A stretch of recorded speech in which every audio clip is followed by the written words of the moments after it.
Well, after going through all that with the flux theory of perception, and remember the flux theory of perception ultimately is the flux theory of reality. This is a theory that's supposed to encompass everything. We saw that it seems to work for ordinary experiences. Remember, what regular everyday experiences, what you perceive. Remember in the original thing from Protagoras, what you perceive is true for you, what I perceive is true for me. So there's at least that. Seems that the flux theory seems to handle that. Yep, that seems to work, that everything's true in some sense, and we gave that explanation of the application of it to vision. So that seemed to work.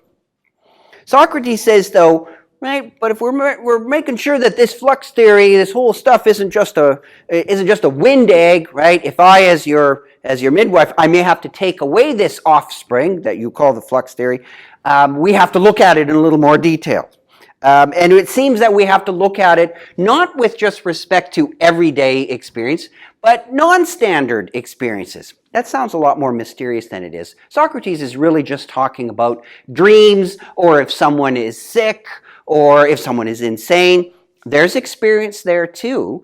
And if the flux theory is to explain experience, it's got to handle the non-standard ones as well. It can't just work for one set. In other words, if it just works for everyday experiences and not other ones, then it's an incomplete theory. So Socrates is addressing what philosophers of science would call the adequacy of a theory. That's a very important point in the philosophy of science. It dominates 20th century discussion of scientific theories. Are they adequate? Are they complete? Because you can come up with theories that explain little parts of the world, but that's not what we want. We want a theory that covers the whole gamut. All right, so think about this. It would seem that dreams and sickness, like dream perceptions, sickness perceptions, insane perceptions, these seem to be what we would call false. That they're not true in some sense, like over here with everyday experiences. These aren't true at all. You have, Socrates says, when you're sleeping, you have perceptions, maybe I should put it in scare quotes, perceptions that you are a winged creature, that, you're a different, you dream you're something quite different. You may even dream you're a different person. Dream you have kinds of powers that you don't have in ordinary life. Isn't that what, and sometimes you wake up and you go, oh man, I wish that I was able to fly. Or you might dream that you have other kinds of things that maybe a lack of power. Sometimes you dream where you can't move, right? Those aren't dreams, those are like nightmares. So we have all kinds of experiences in our dreams, perceptions of ourselves even, and other things in the world that are dream perceptions. Should be able to handle this with the flux theory. But it seems that those dream perceptions are just by definition wrong. Like you don't have wings or anything like that. So Socrates says, well, first off, Theaetetus, how do you know when you're dreaming? So there's a little discussion of that. That will become quite an important argument later in the history of philosophy. It will be picked up, of course, by Descartes in the first meditation in his great work, The Meditations, and we will wrestle with that. How do you know, and how can you be sure that the things that you're all perceiving are true in any way, or they're all dream perceptions, or some sort of mysterious thing created by a malicious demon that's trying to deceive you all the time. So this idea of perception and knowing when they're veridical and when they're not, when you're dreaming, when you're not, this is, shall we say, kickstarted by Plato, and it becomes a theme that runs. You can also find it in St. Augustine in his Confessions as well. So it's an important one. Socrates does not spend too much time on this.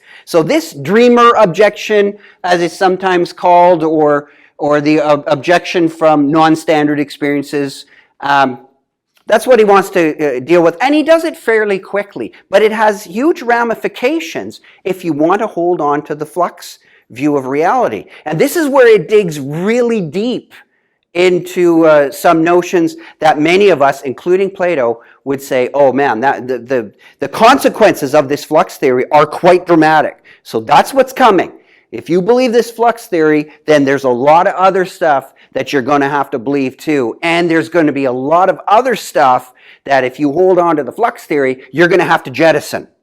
So remember, theories, if you accept them, you accept their consequences as well. You can't just pick and choose elements of a theory.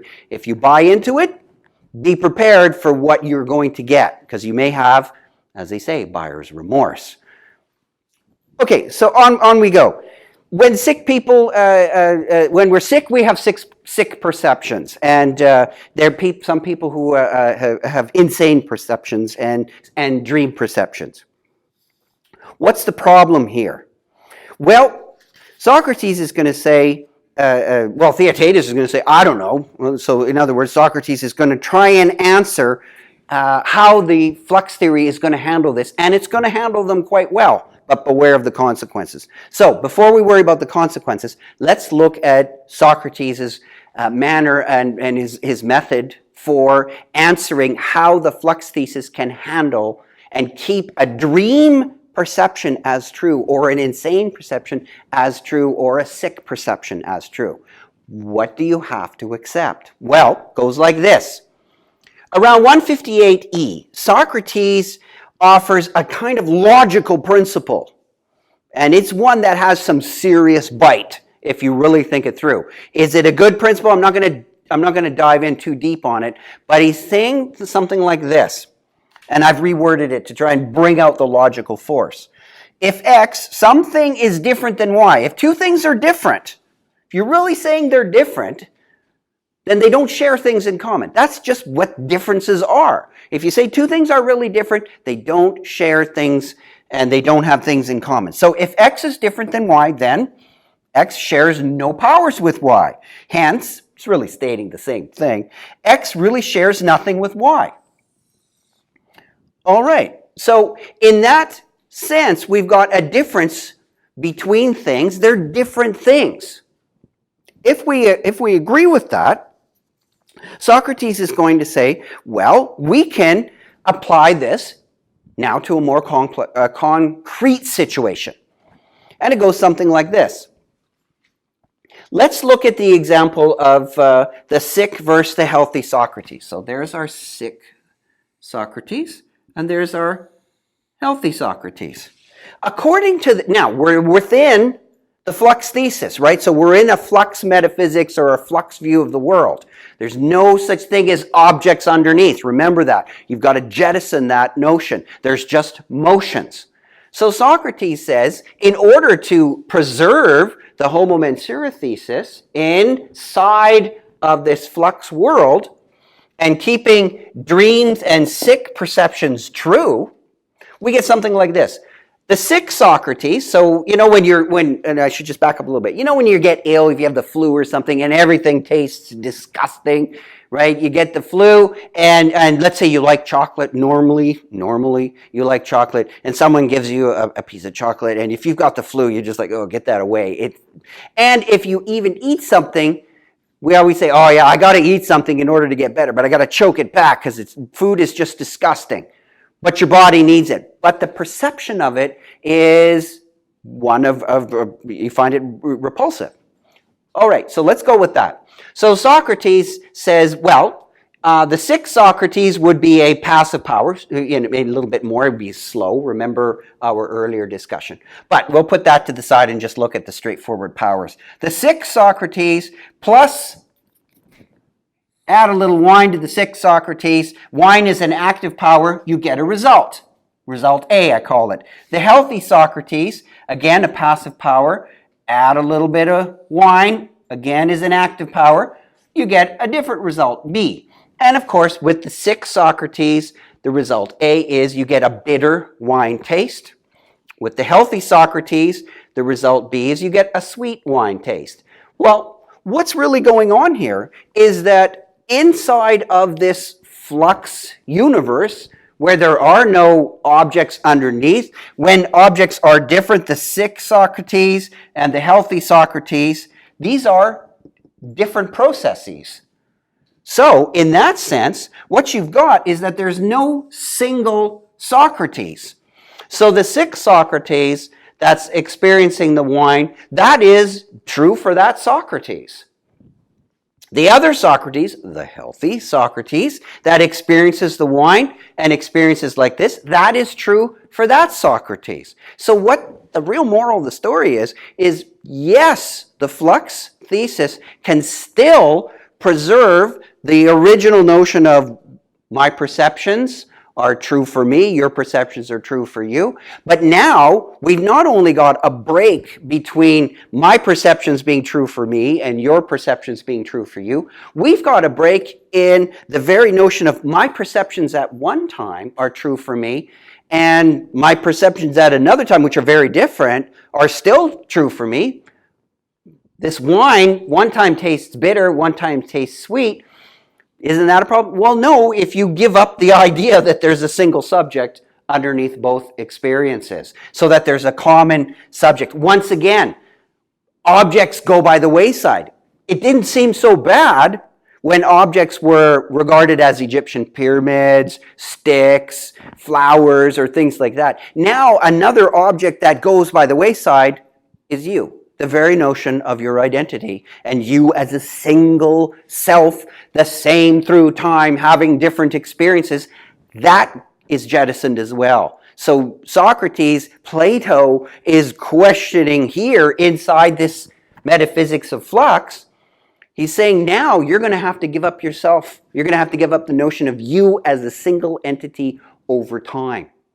Right? You can't keep that anymore. You'll run into all problems. And it conflicts with the flux thesis. So if you want to say, oh, wait a second, that's permanent. Well, now you're outside the flux thesis. Now you're no longer being faithful to the flux thesis. So that is pushing the thesis, examining it as far as it can go, and saying what are the consequences. So in this sense, Socrates says, well, this is great. There's no single Socrates. In conclusion, so he concludes that the flux thesis, which I'll just abbreviate, the flux thesis, this whole thing, this flux theory of perception, this flux metaphysics, flux view of the world, it handles all of our experience. No problem. It handles all of our regular experience and our non-standard experience. So, it looks like it handles experience. It looks like it's complete. Not a bad deal. Now, does that mean that it's a good theory? Socrates is going to say, we still have to examine that, but so far so good. It looks like it's working. So, we've gone, just to keep, knowledge is equal to perception, or remember, episteme is aesthesis. We went from there to Protagoras, from there to Heraclitus, and this was all basically the flux thesis. So far, that all works. So knowledge is equal to perception. Maybe that's not a bad definition, but we haven't quite finished, because what we've seen is, well, if you keep this flux thesis, if you keep this flux view of reality, you're going to have to give some things up. You got to give up regular objects. They're all processes. And other things that you may not have thought of as regular objects, like yourself, you as an existing individual over time, that's got to go by the boards as well. But hold on. Socrates is not done yet. Socrates is saying, my dear Theaetetus, let us dig in yet a little deeper and see what else we're going to have to give up if we want to embrace this notion that the world is a world of flux. Stay tuned.